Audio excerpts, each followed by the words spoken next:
I've had some pretty rotten matches in my 30 plus years of doing this. More times than I care to remember, I have stunk it up in the ring. Some really cringe-worthy performances. I hope that never happens to you, but if it should,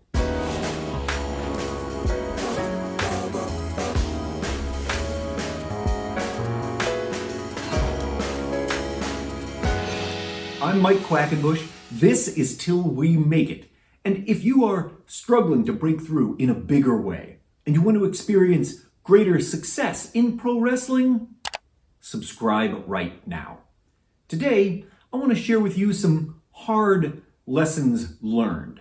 Because while we would all like to be the wrestler that steals the show, we would all like to be the wrestler who they are chanting for and cheering for as we leave the stage, reality is sometimes the exact opposite of that. And if your wrestling career endures for years or even for decades, sooner or later, you are likely to lay a turd in the ring. The first of these lessons I want to share with you was taught to me by Nigel McGuinness. We were in a match together. This was back in the 00s, up in Massachusetts. It was a four-corner, like a four-way dance kind of deal. And I thought the match was lousy. After we had come to the back, I noticed one of the higher-ups in the company lingering nearby. And so I went over to them and I apologized for that stinker of a match we just left in the ring.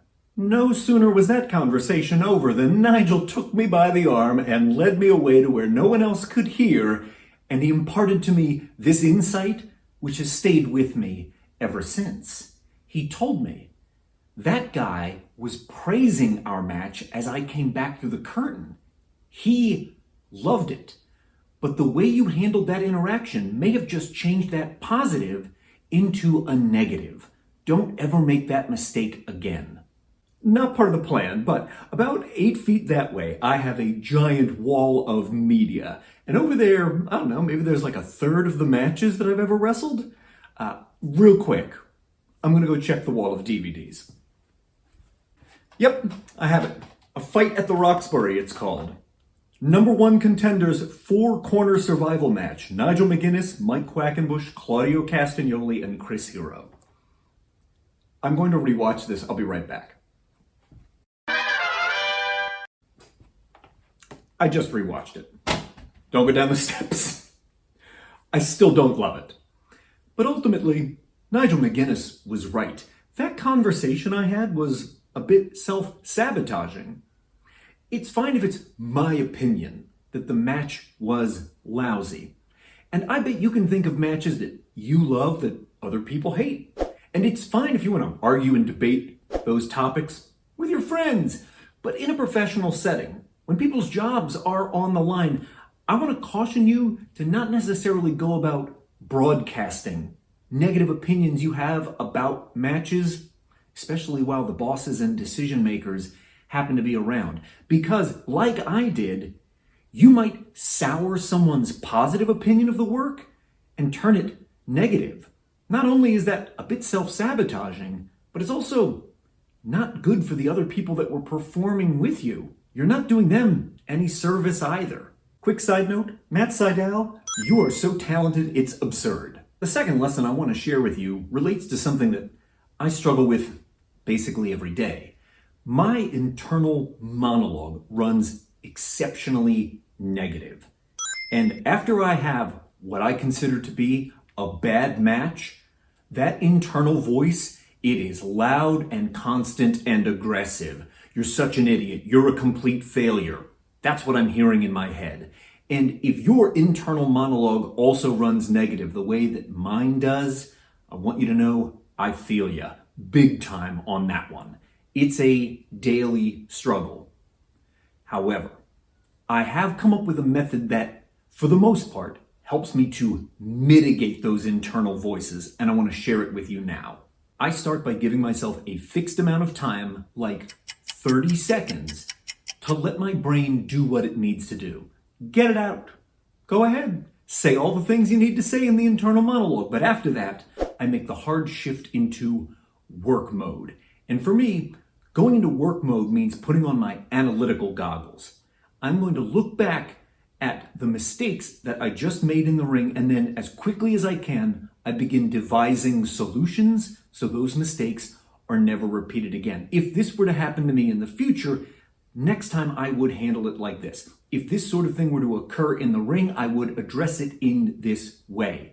What I'm going to do is go back through the performance, looking for the areas that could be improved upon, and then I devise solutions for each one. And that takes time to identify the areas for improvement, synthesize that into actionable steps, and then think of the actionable steps as my plan to move forward. So I am leaving this inferior performance in the past, and I'm putting all my focus and energy on the superior work that I'll be doing in the future. And while this doesn't always work 100% of the time, it goes a long way towards stopping that negative internal monologue spiral. I want to be turning in better matches every single time I go to work, and I'm sure you do too. That is the dominant theme in all 4 sections of my book, Toolbox: Building Better Pro Wrestling. You can read it right now through Amazon.com, or if you absolutely hate reading, I got you covered. I'll read you the audiobook myself. Grab it right now on Audible. Let's talk feedback. When I was breaking in, sometimes I would barely make it back through the curtain from one of my matches, and I'd have a grumpy veteran screaming in my face, ripping my match to shreds. And even though wrestling nowadays is a whole lot nicer and definitely more polite, you too may suffer one of these negative feedback screeds after a not-so-great match in the ring. Should this happen to you, I want to advise you, don't interrupt the person giving you the feedback. Just let them get it all out. And even if you completely disagree with everything that they have to say, when they're done, thank them. Thank them for spending their time and attention on you. They didn't have to do that. But once it's done, if you're struggling to parse the feedback, to find actionable steps inside what they had to say, wait until you've had a chance to cool down and relax, and then seek out your mentor, coach, or a fellow working pro whose opinion you respect, and ask for their help to parse that negative feedback.